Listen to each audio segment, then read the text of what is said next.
Spoštovani gostje Slovenskega knjižnega sejma, prav lepo pozdravljeni na glavnem odru. Danes predstavljamo monografijo od deželnega do državnega zbora Razvoj parlamentarizma na Slovenskem, ki so jo uredila moja malenkost Tomaž Ivešič in pa moja cenjena sodelavka Neža Strajnar. Njej se še posebej javno lepo zahvaljujem za večino opravljenega tistega najbolj težavskega dela pri monografiji. Prav lepo pozdravljam tudi avtorje poglavij v monografiji, ki ste danes z nami v publiki, in pa seveda še posebej cenjene kolege, ki bodo skupaj z mano predstavili monografijo. Z mano je dr. Vanja Kočevar, raziskovalec na Zgodovinskem inštitutu Milka Kosa ZRC SAZU, potem dvojni doktor profesor Igor Grdina, prav tako iz ZRC SAZU, Inštitut za kulturno zgodovino, in pa na moji desni je moj cenjeni sodelavec Renato Podpersič-Mlajši, ki je znanstveni sodelavec na Študijskem centru za narodno spravo.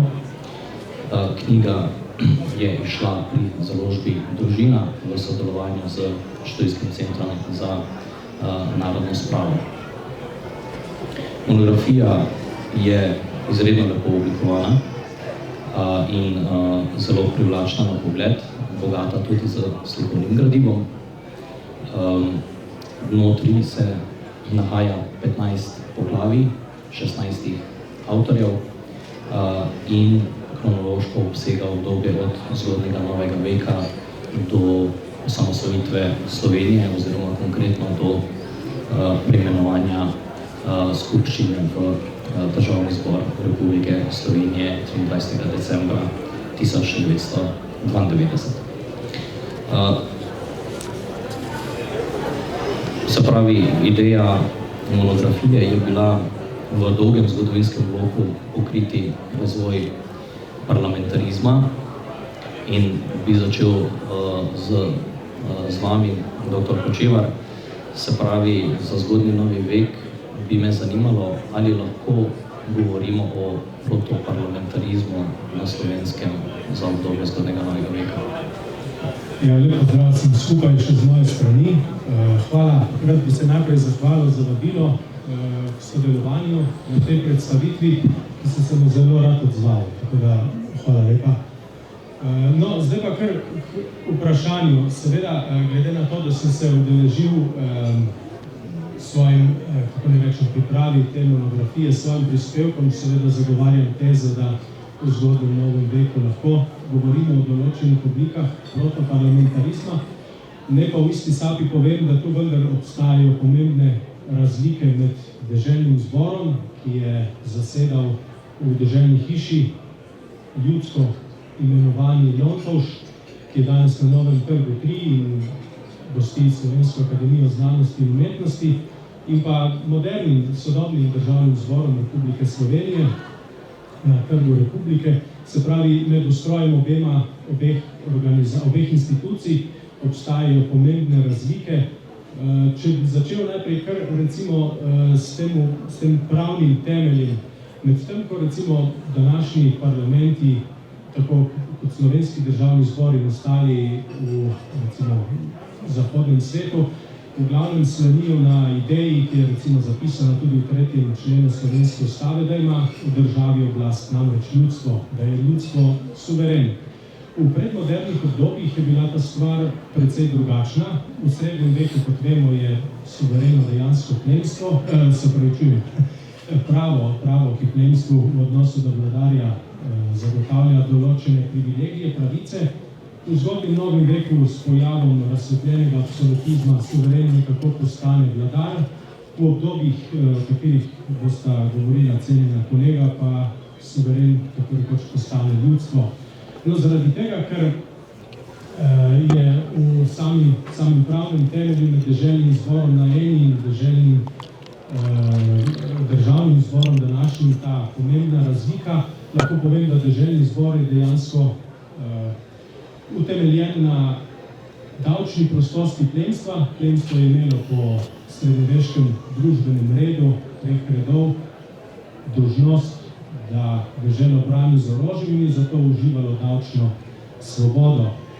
Ker pa so v koncu srednjega veka iniciativo počasi prevzemali najemniške vojske, se je deželni knez s plemstvom pogosto pogodil tako, da si je v bistvu namesto plemniške konjenice plemstvo deželnemu knezu odobrilo davke, čeprav je bilo davkov de jure prosto. Tako je v bistvu ta davčna prostost plemstva pravzaprav temelj deželnih zborov in deželni zbor za razliko od današnjega državnega zbora nima zakonodajne funkcije, temveč je nek forum, na katerem se deželni knez, ki ga zastopata v obdobju, ki se mu posvečam sam, običajno 2 komisarja in deželnim plemstvom oziroma deželnimi stanovi pod vodstvom plemstva pravzaprav debata o tem, kakšna bo glavna odobritev, se pravi, kako visoki bodo davki in kakšna bo vojaška pomoč. To je nekako temelj deželnega zbora. V monografiji, ki jo danes predstavljamo, je razpravo na to temo prispeval Andrej Narek. Sam sem pisal malo v mlajšem obdobju na prelomu 16. in 17. stoletje. Tu bi na kratko izpostavil še nekaj razlik. Recimo v deželnem zboru, za razliko od državnega zbora, danes ni bilo političnih strank, temveč so stanovi razdeljeni na 4 klopi. V prvi so sedeli prelati, v drugi in tretji plemstvo, v drugi gospodje, se pravi višje plemstvo, in v tretji tako imenovana klop vitezov in oprot nižje plemstvo. V četrti kuriji pa so sedeli predstavniki deželno-knežjih mest. Pomembna razlika z današnjim parlamentom je tudi v tem, da deželani, se pravi plemstvo in ostali, se pravi prelati in predstavniki deželno-knežjih mest, v deželni zbor v 17. in 18. stoletju in tudi 16. niso izvoljeni, temveč so člani deželnega zbora po privilegiju, se pravi po deželanskem statusu. Ta velja za plemstvo, medtem ko so prelati in pa predstavniki deželno-knežjih mest, člani deželnega zbora po funkciji, se pravi predstavljajo pravne osebe, torej bodisi škofije, samostane ali pa deželno-knežja mesta. Toliko bi bilo na hitro o razlikah med deželnim in državnim zborom. Upam, da sem odgovoril na vprašanje. Ja, hvala. Profesor Grdina, mene bi pa zanimalo, če se sedaj pomaknemo malce naprej v tako imenovano dolgo 19. stoletje, kaj bi rekli, kaj je glavna karakteristika parlamentarizma v 19. stoletju, se pravi še posebej v kontekstu leta 1848 in kaj to dejansko pomeni za Slovence. V prvi polovici 19. stoletja je pravzaprav parlamentarizma in sploh takšnega dogovarjanja manj kot kadarkoli poprej. Ta doba je izrazito prehodna, potem pa sledi 1848. leta pravi izbruh svobode, ustanovi se začasni parlament in potem ta parlament poskuša napraviti moderno ustavo. Ne pride do popolnega izoblikovanja, ker so parlamentarci teh valovih revolucije pač precej razdelijo, so precej neenotni, vendar pa je pomembno to, da Habsburška monarhija, vsaj tisti del, ki ni na Ogrskem, torej nekako poznejša zahodna polovica, poskuša dobiti moderno ustavo, ki si jo napišejo zastopniki ljudstva sami. To je velika razlika kot tisto, kar je potem od 1860, 1861 naprej, ko je tisti, ki skliče parlament, pravzaprav cesar, to se pravi monarh po milosti Božji. In takrat tisti zakoni so pravzaprav v resnici zakoni, z ustavno materijo v strogem smislu, pa tisto ni ustava, ker si jo niso ljudje sami napisali. Ne? Torej, dejansko pride do tega, da se 1860. leta edini organ, ki ostane od potem oktroirane ustave, ki marca 1849 prekine pisanje tiste prave ustave, to se pravi Reichsrat, ne, torej državni svet, edino tisti organ, ki je mišljen v tej marčni ustavi popolnoma drugače, je zdaj razširjen v parlament. Ampak ta parlament je pa tudi drugačen kot tisti 1848. leta, kjer je teritorialni princip glavni. Ne? Takrat se je izkazalo, pač, da pridejo stvari prav čudne ven, da ne moreš kaj veliko vplivati. In recimo v okrajih, kjer so bila manjša mestna središča, so kmetje pravzaprav prevladali nad interesi mesta. Ne? Zdaj, to je pa protivno tisti logiki, o kateri je Vadja govoril, to se pravi, da ima vsak sloj neke določene zastopnike. Ne? In pravzaprav je tako, ne, da v drugi polovici 19. stoletja je zakonski red takšen, da so vendarle tu še odtisi tistega starega protoparlamentarizma, saj so volivci razdeljeni v posamezne kurije. Kurije so velike skupine prebivalstva, ki izvolijo pač svoje poslance, glede seveda na davčno moč. Ne? Zdaj, logika je seveda tega parlamentarizma naslednja. Glavna stvar parlamenta je, tako kot že v poprejšnjem obdobju, finančni prispevki. Tem so pač seveda v srednjem veku in tudi pozneje sledile tako imenovane kapitulacije vladarja, to se pravi dodatni privilegiji. Ne?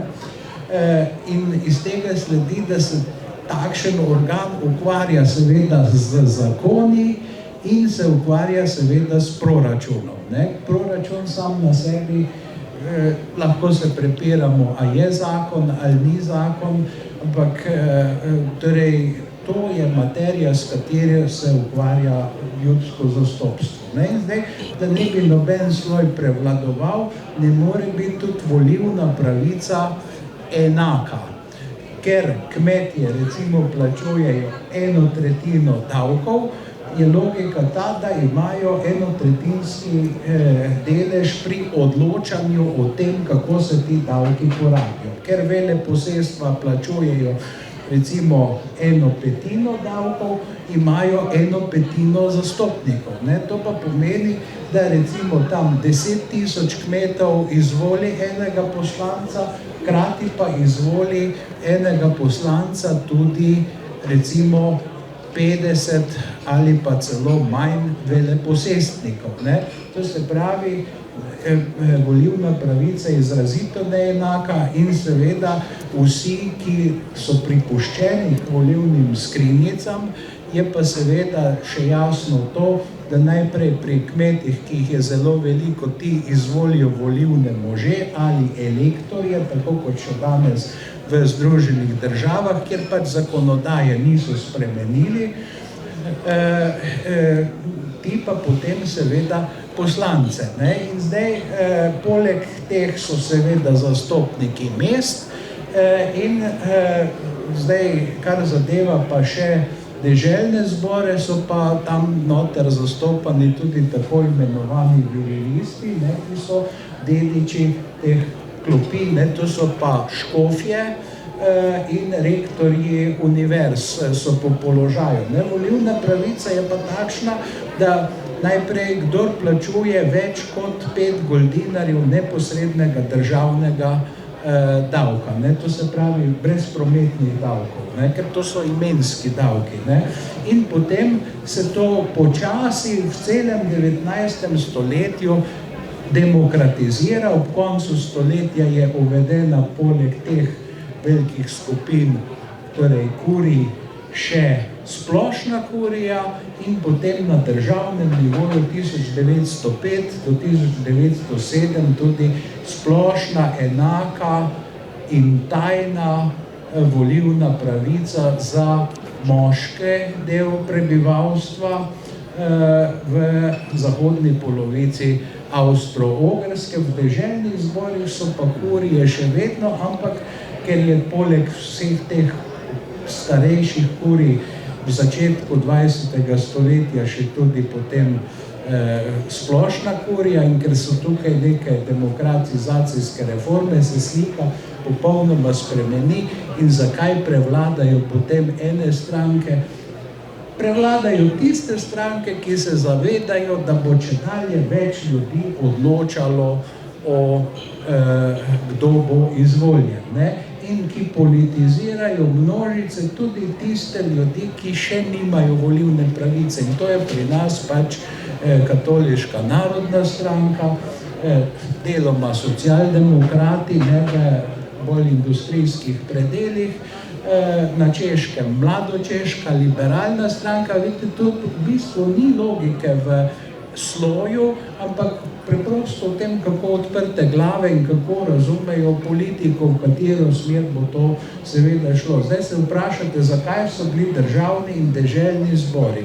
V Habsburški monarhiji, ki je zelo raznolika, je bilo modro, da so nekatere stvari avtonomne, torej recimo gospodarske, da so pa nekatere skupne, ker nekaj, kar ustreza recimo galicijskemu kmetijstvu, ne ustreza kmetijstvu na Goriškem, ne? In ta silna raznoličnost Habsburške monarhije vpliva na to dvotirnost, ki je sicer komplicirana. Saj vemo, ne, da Franz Kafka je potem v bistvu s procesom pisal neko satiro na Habsburško monarhijo, ampak drugače se pametno tako kompliciranega državnega organizma ne da upravljati. Zdaj, samo še čisto kratko, večkrat beremo o avstro-ogrskem državljanstvu. Tega ni bilo. Avstro-Ogrska je bila realna unija med Ogrsko in deželami in kraljestvi, zastopanimi v državnem zboru na Dunaju.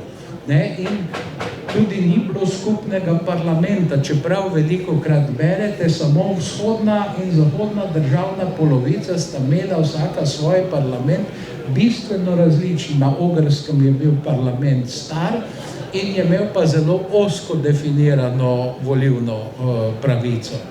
Torej, v zahodni polovici državni zbor bil pravzaprav mlada institucija, da ne govorimo potem še o zgornjem domu, kamor si pa prišel po zaslugah, in od Slovencev je tam bil Franc Miklošič, kot cesar slavistov, bil je še Oton Detela, pa seveda naši knezoškofje po položaju, pa še kakšni ljudje, torej slovenskega rodu, kot Kaiserfeld recimo, ki je bil pa zastopnik nemške politike, pa Lušin, ki je bil numizmatik in tako dalje.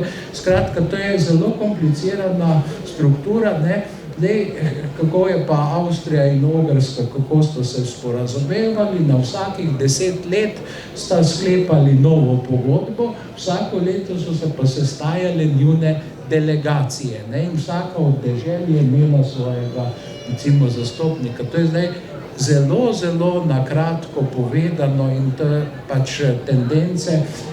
Je pa seveda zanimivo, kaj je pisalo recimo na tudi samem volilnem listku, je pisalo, kar danes recimo ne piše, da se kaznuje tisti, ki volivcem daje ali daje dajati določene privilegije ali kaj po simbolični ceni. Skratka, torej parlamentarizem je bil zelo resno mišljen, ampak Habsburška monarhija, zahodna polovica, je zelo raznolika dežela in tukaj so bili pravzaprav od leta 1895 naprej ni mogoče sestaviti resne parlamentarne vlade. Ampak to tudi ni bil pogoj, zaradi tega, ker je bila vlada odgovorna cesarju, samo če cesar ni prisluhnil parlamenta, potem pa ni bilo proračuna. Torej, in to je bil zlati čas obstrukcionizma, torej slovenski poslanci so bili še posebej znani, potem enkrat je en slovenski poslanec, torej Gostinčan, govoril 14 ur v parlamentu. Jaz se bom zdaj tudi približal temu. Potem Anton Korošec naslednjih 10 ur in potem je bilo konec sanj o italijanski univerzi v Trstu. No, hvala lepa, Igor, da si skrajšal 14 ur. Se pravi, Renato, če preidemo malo v 20. stoletje, ne moremo mimo dveh, recimo temu, bistvenih oziroma treh bistvenih prelomov, se pravi 1918, 1945 in pa 90 oziroma v aktu preimenovanja skupščine Državni zbor, se pravi 92. Ampak če se omejimo mogoče na prvi dve letnici, se pravi iz nekega utečenega parlamentarističnega življenja v Avstro-Ogrski se pravi, če lahko uporabim ta izraz, iz Srednje Evrope parlamentarci preselijo na jug. Po letu 1945 pa bi rekel tudi v skupščino, bodisi v Ljubljani ali pa potem zvezno, prihajajo ljudje tudi nešolani. Se pravi, kako so se parlamentarci znašli? Se pravi, po eni strani v prvi polovici 20. stoletja ti, ki so bili navajeni nekega drugačnega obnašanja, tudi nekih drugačnih pravil, in pa potem po letu 1945 ti, ki bi lahko rekel, so bili politično analfabeti. Hvala za besedo. Lep pozdrav vsem skupaj tudi z moje strani. Naj za uvodoma rečem to, da me veseli ta knjiga, ker res zajema in tak poskus sintetične obdelave od poznega srednjega veka, če hočete, torej tega protoparlamentarizma do najsodobnejših časov. Kar je bilo uvodoma že marsikaj povedano. Tukaj je več vidikov, ki jih lahko izpostavimo. Če v obdobjih, ki jih je zlasti kolega Igor lepo opisal, do prve svetovne vojne govorimo o vendarle dokaj enotnem slovenskem kulturnem in političnem in jezikovnem prostoru, ki je bil razen tistih manjšine, nekaj 10.000 rojakov od leta 1866 znotraj kraljevine Italije in je gledal tudi v parlamentarnem smislu proti najprej Torinu, potem Firencam in potem po letu 1870 proti Rimu, oziroma 1866 šele pridejo pod Italijo, je značilno za obdobje po prvi svetovni vojni ta razbitost. Kar naenkrat ena tretjina naroda ali skoraj tretjina naroda ostane v drugih državah.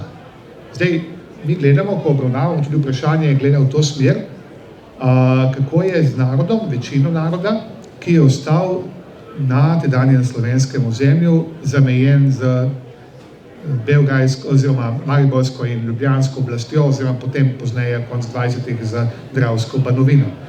Tisti gledajo proti Beogradu. Vendarle imamo danes tudi številna pričevanja, arhivske vire, veliko več je tega na razpolago kot za starejša obdobja ob koncu srednjega, v začetku novega veka, obdobja, ki jih je predstavil in tudi znanstveno obdeloval kolega Vanja. Nenazadnje obstajajo spomini že objavljeni, neobjavljeni naših parlamentarcev, ki so hodili v Beograd, tudi nekaterih z osebnimi izkušnjami iz avstrijske dobe. Morda tukaj bi veljalo, verjetno se bo kolega Igor strinjal, izpostaviti Antona Korošca, ki je bil že izoblikovan politik stare Avstrije, ampak potem postane pa, bomo rekli, nekronani lider slovenskih parlamentarcev oziroma parlamentarnih bojev, lepši izraz, v Beogradu. Ampak hkrati pa ne smemo pozabiti, da je nekaj pomembnih delov našega naroda, uvodoma rečeno že skoraj tretjina, bila tako v Italiji, v Avstriji in na Madžarskem, kjer se pač spogledujejo z tamkajšnjim parlamentarnim življenjem. In lahko si predstavljamo, kar je bilo insinuirano že v uvodu vprašanje samo, kakšen šok je bil za naše parlamentarce, karkoli si mislimo. In mislim, da je Igor zelo plastično predstavil obdobje Rajnke Avstrije, večnarodne monarhije, ki je, karkoli si mislimo o njej, imela 10 enakopravnih jezikov. In to od leta 1849 naprej. In formalno, nominalno so bili ti jeziki dostopni tudi v parlamentu. In marsikateri parlamentarni akt lahko beremo tudi v slovenskem prevodu. In ti parlamentarci iz nekega srednjeevropskega prostora so potem večinsko razpeti na eni strani večina v Beograd in na drugi strani manjšina, torej manjšina manjšine, ki gre gleda proti Rimu. Potem je naslednja preokretnica druga svetovna vojna. Seveda skupščina Rajnke Kraljevine, SHS oziroma Jugoslavije, ni bila, bomo rekli zdaj, svetav vzgled parlamentarizma. Nominalno že, ampak o stranpoteh, smo že rekli uvodoma, se lahko poučimo pri protagonistih tistega časa. Lahko si pa potem zamislimo, kako so stvari potekale po letu 1945, ko nič več ni bilo tako, kot je bilo. Nominalno že, ustavodajna skupščina jeseni 1945, tudi vedno za volitve 7. novembra 1945, dejansko pripuščajo k volilni pravici tudi žensko prebivalstvo, ki ga prej ni bilo. Igor je lepo povedal, volitve v avstrijski polovici monarhije 1907 so bile za moško prebivalstvo. Ženske so pa lahko volile v deželni zboru v tej kuriji veleposestev, če so recimo podedovale posestvo po pokojnem možu. To je bila bolj izjeme, kot pa neko redno pravilo. Neosebno, to je pa res. Medtem ko leta 1945 pride do nominalne volilne pravice, lahko si pa predstavljamo, kakšna je bila ta volilna pravica, ki dejansko je bila politično in dejansko tudi policijsko, nadzorstveno zelo, zelo sankcionirana. Tako da o prvih pravih povojnih večstrankarskih volitvah nekateri rabijo izraz demokratične.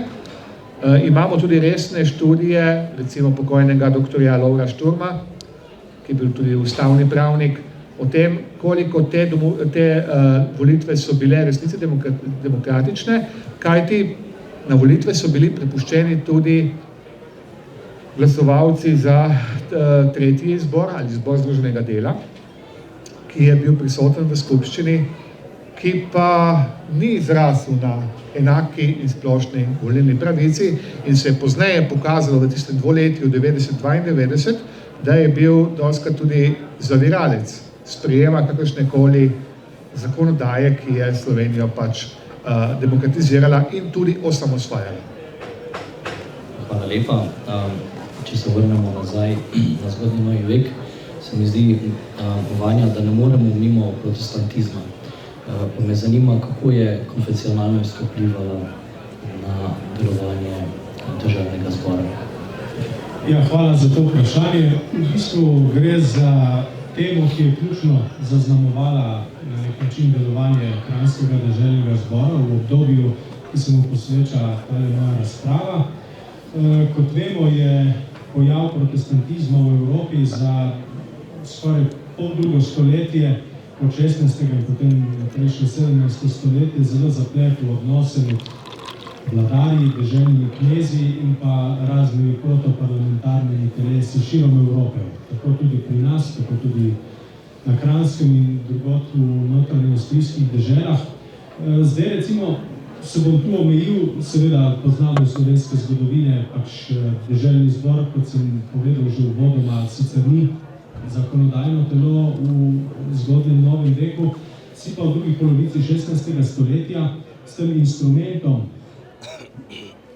potrjevanja davkov zagotovi tudi posebno, recimo temu, določeno politično moč. In največji uspeh, recimo, je tu, ki se protestantom v deželno-zborskih vrstah posrečil v notranjoavstrijskih deželah, Gotovo dogovor sklenjen v Bruku na Muri 1578, s katerim pač protestantizem v deželnih prestolnicah in v Edinburgu ter med deželani dobi določene pravzaprav zelo široke konfesionalne koncesije, sploh če upoštevamo, kaj je Augsburški mir 1555 določil za celotno državo. Je to tak primer sui generis na jugovzhodu cesarstva. To je seveda po eni strani omogočila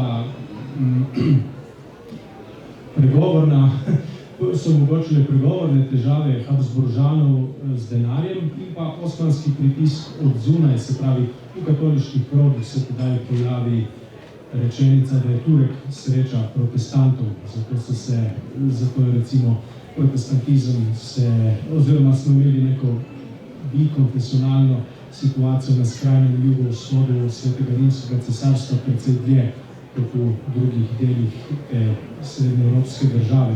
No, da se zdaj osredotočim na Kranjsko, ta konflikt, recimo protestantsko-katoliški, se seveda odraža tudi v samem deželnem zboru. Lutrov nauk je sprejela namreč večina plemstva, vse seveda ne.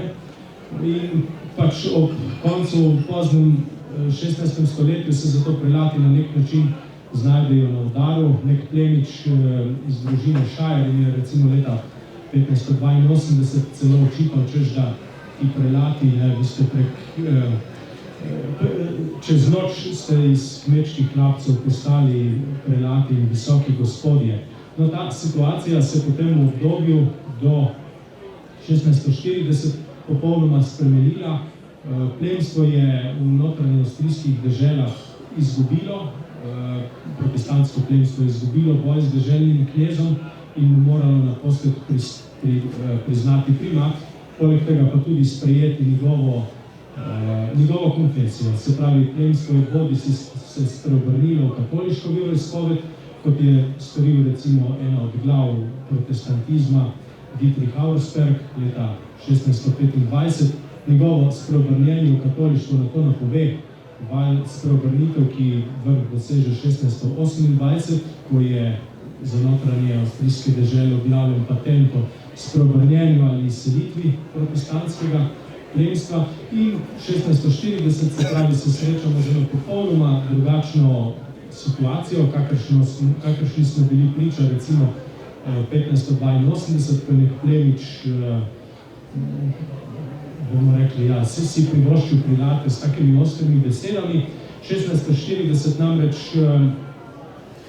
notranja avstrijska vlada sklene, da so, vsaj kar se ceremonialna in časti tiče, pač cerkev uživa prednost. In nekdaj protestantsko plemstvo je tako v bistvu primorano sprejeti, obdrži vse svoje privilegije napram drugim družbenim skupinam in se še vedno ostane pomemben dejavnik v družbi, kot tudi na dvoru, vendar more kot recimo temu skupina in tudi v deželnem zboru priznati primat prelatov.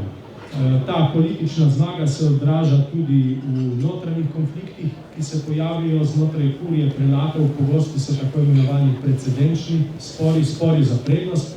Smo namreč v času, ki čast doživlja povsem drugače kot mi danes in vrstni red je v zgodnjem mnogem veku izjemno pomemben. In v kuriji prelatov se potem, ko recimo protestantizem kot nek politični dejavnik propade, pojavijo mnogi spopadi praktično za prednost, kdo bo recimo prej ali bo prior nekega kranjskega samostana imel prednost pri glasovanju pred denimo škofom iz Pičana v Istri in tako naprej. No, o samem konfesionalnem konfliktu med protestanti in katoličani bi mogoče izpostavil le še 90. leta in njihov konec, ki so bila najbolj, recimo temu, turbulentna. Že kmalu po smrti nadvojvode Karla je namreč ljubljanski škof Janez Tavčar, ki je bil takrat notranje avstrijski namestnik v Gracu, v Rimu opozoril, da je po izbruhu vojne z Osmani 1593 praktično notranja Avstrija soočena z grožnjo tudi notranje vojne. Bellum Internum je, se pravi, besedna zveza, ki se pojavi v tem njegovem pismu. No, do tega spopada ne pride. Tavčar je sicer verjetno takrat 93. leta govoril o nekih nemirih, ki so izbruhnili na Štajerskem. Tu na Kranjskem v Ljubljani se dogajanje zgosti leta 1599, nemara nastopi nek tak kranjski annus confuzionis, leto zmede, namreč deželni zbor ne želi odobriti davkov in je 6-krat razbit in ga mora deželni knez 6-krat sklicati, da naposled pride do odobritve davkov. Zunaj, se pravi na mejah v vojni krajini, poteka zelo naporna, tako imenovana dolga vojna z Osmani. V deželnem zboru se zgodita dva skorajšnja dvoboja, več o tem v sami monografiji. Na konec v deželo odre še kuga, tako da mora deželni zbor dejansko iz Ljubljane se umakniti v Kamnik. Kljub vsem tem težavam se Kranjska in pa ostale notranje avstrijske dežele, slovenski etnični prostor, tej notranji vojni med protestantskim in katoliškim taborom izogne in za razliko recimo čeških dežel našim prednikom ta usoda ostane prihranjena. Toliko o tem. Hvala lepa. Ja, hvala. Igor, bomo kar nadaljevali v tem vojnem smislu. Namreč občutek je, da za časa Avstro-Ogrske v bistvu spravi na parlamentarizem najbolj vpliva obdobje, ko je parlament razpuščen in potem seveda sledi sklic 17 in pa se pravi Anton Korošec in majniško migracijsko gibanje. Kako pa so slovenski parlamentarci doživeli v bistvu razpustitev parlamenta? Torej, mi si staro Avstrijo včasih zelo idilično predstavljamo, ampak vedno se navaja, da se je streljalo v Beograjski skupščini. Streljajo se tudi v Dunajskem parlamentu, res da z galerije enega ministra Hohenburgerja so hoteli likvidirati. Streljajo se v Peštanskem državnem zboru, torej poslanec Đula Kovač je hotel ustreliti Ištvana Tiso, ministrskega predsednika, potem je poskušal sebe ustreliti, pa mu ni uspelo ne eno, ne drugo. Skratka, parlamentarizem je zelo pisan pojav. Zdaj, parlamentarci so imeli ob somraku Avstrije seveda velikansko vlogo, zato ker so bili ugledni. Ugledni so bili pa zato, ker niso imeli v zahodni državni polovici Habsburške monarhije nikakršne vloge pri zakuhanju vojne. Vse so drugod so parlamenti glasovali za vojne kredite.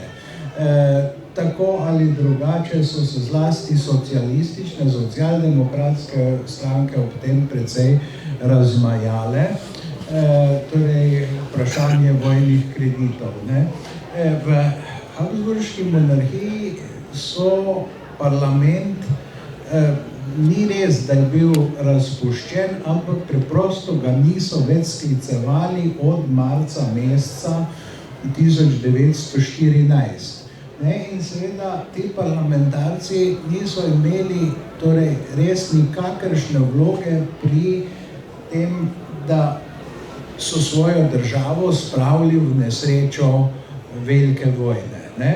In seveda zaradi tega so in nekateri parlamentarci so bili tudi zaradi tega preganjani, zlasti koroško-slovenski parlamentarec Franz Grafenauer je bil celo zaprt zaradi izmišljenih obtožb. Na Štajerskem je to pač glavna teža pritiska bila proti duhovnikom in duhovniki so potem iskali recimo advokata, da bi branil pač slovenski duhovnik in noben slovenski advokat ni tega si upal prevzeti. Na koncu je to prevzel pravdo edini nemški advokat, ki je govoril slovensko, dr. Haas, ki ga poznamo seveda iz nekega drugega konteksta, kot očeta druge soproge Josipa Broza.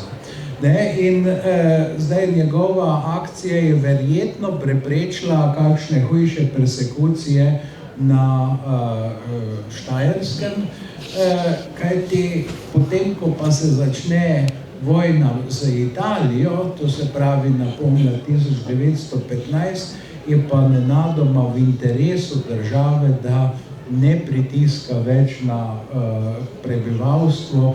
Takrat je Habsburška monarhija vojaško že zelo prizadeta, to je takrat že vojna rezervnih oficirjev, kajti v prvem mesecu pade polovica praktično ljudi, ki so izšolani za to, da bojo poveljevali.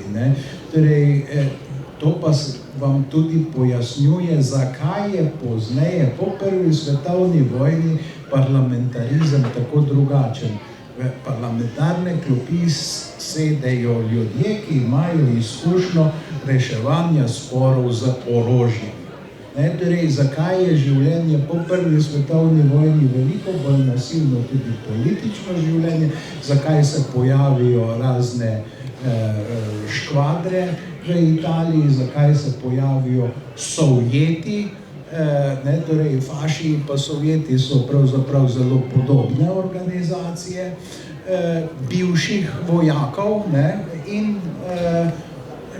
vse to vam pripovedujem pravzaprav zato, da bi lažje razumeli, zakaj so ljudje leta 1917, ko je parlament v zahodni državni polovici spet sklican, verjeli parlamentarcem, zaupali parlamentarcem.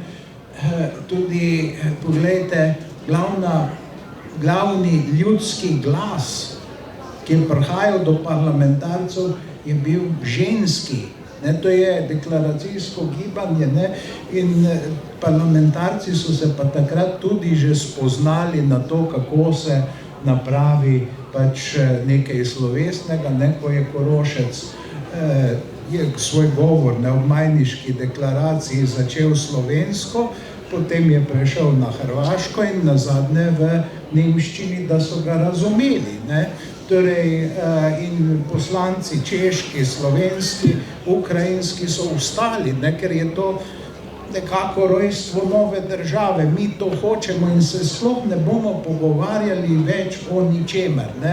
In seveda, to so časi, ko se je vse radikaliziralo in hkrati je pa parlament deloval. In verjetno je pa tudi razpust Avstrije ravno zaradi tega bil relativno miren v primerjavi z kakšnimi spori v Ruskem carstvu, katerih posledico pa čutimo še pravzaprav dan danes tistih vprašanj, medtem ko tukaj so le bili neki omejeni konflikti, tako da parlamentarizem je na koncu koncev pokazal tukaj tudi svojo moč, kajti parlament je tisti pač, ki prevede ljudsko voljo, in ljudska volja pa ni enotna, za razliko pač seveda od Rousseaujeve utopije volonté générale, je razdeljena in le parlamentarizem omogoča praktično vsaki skupini,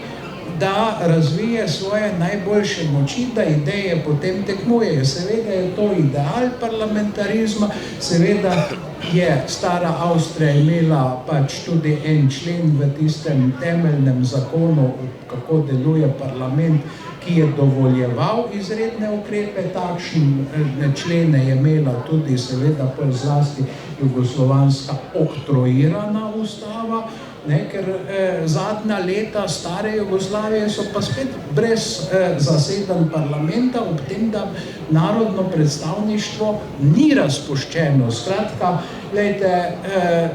odtod takšen velik ugled nekega organa, ki se v bistvu ne more sporazumeti o ničemer, in pozneje pa je glavna zamera parlamentu ta, da se tam ljudje kregajo, da je to režim debaterjev. Kaj pa naj parlamentarci drugega delajo, kot da pri zakonih bi poslušali drug drugega in seveda potem na koncu glasovali. Ne? To je logika parlamentarizma in seveda v proračunu. Vse drugega po Montesquiejevski ureditvi pač tudi parlamentu ne pripada, ker če ne bi pa lahko postal parlament seveda diktator, ne? Formalno bi mogoče lahko nekaj takšnega parlament v Angliji pa na Finskem sklenil, ne? Torej tam ima parlament drugačno moč, vendar tega ne naredi zaradi tega, da ne zapade v despotijo. Hvala. Sicer smo že malce presegli čas, ampak vseeno Renato, če bi lahko mogoče v 2 minutah.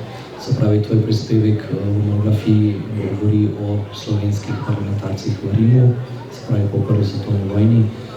Občutek je, ko beremo imena, da gre za res velike intelektualce, Vilfan, Besednjak, pa seveda tudi Vrglišček.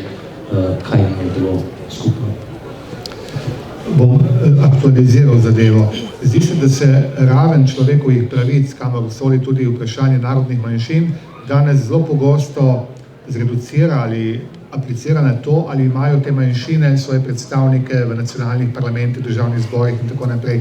Glede, Slovenci imamo danes naše 4 manjšine okoli, povsod imajo svoje predstavnike, tako na Madžarskem, v Avstriji, na Hrvaškem. Tukaj je nekoliko specifika Madžarska, žal ni čas, ker tam ima parlamentarka slovenska pravico debatiranja, ne pa glasovanja v ogrskem parlamentu. Ta pravica biti predstavnik je morda najbolj prišla do izraza pred drugo svetovno vojno prav v Italiji. Skupaj s kolegom Ivom Jevnikarjem sva obdelala slovensko zastopstvo v italijanskem parlamentu, ki ni bilo samo najbolj številčno, ampak bilo je tudi najbolj propulzivno, politično, ekonomsko, šlo je tudi za največjo kritično maso naših predstavnikov v tej tuji državi. Skratka, Slovenci so bili 2-krat pred, bomo rekli, nastopom enoumja ali pa dovoljenja samo ene stranke v Italiji prepuščeni na državne volitve. Leta 21, ko so izvolili 5 predstavnikov, leta 24, ko so izvolili 2 plus še enega komunističnega, Jožeta Srebrniča iz Sovkana. In dejansko so zelo, bomo rekli, enakopravno, močno, argumentirano, svobodno, vsaj v prvem sklicu, debatirali, postavljali interpelacije, mi bi rekli danes parlamentarne posege oziroma vprašanja v italijanskem parlamentu. Imeli smo tako velika imena, kot so bili Josip Vilfan, recimo, če ga izpostavim iz prvega sklica, in pa predvsem Vrglišček, duhovnik, narodni buditelj, primorski. Letos je pri študijskem centru išli njegovi dnevniški zapisi, prav tudi iz tega obdobja.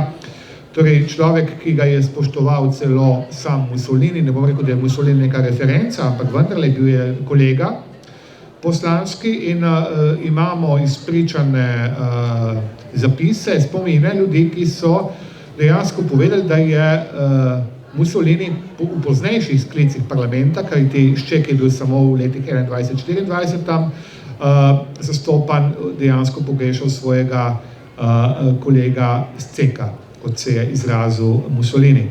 V drugi obdobju, torej 24 do potem ukinitve konc 28 parlamentarnega življenja, je to že čas fašizma na oblasti, čas predvsem Vilfana in pa Besednjaka.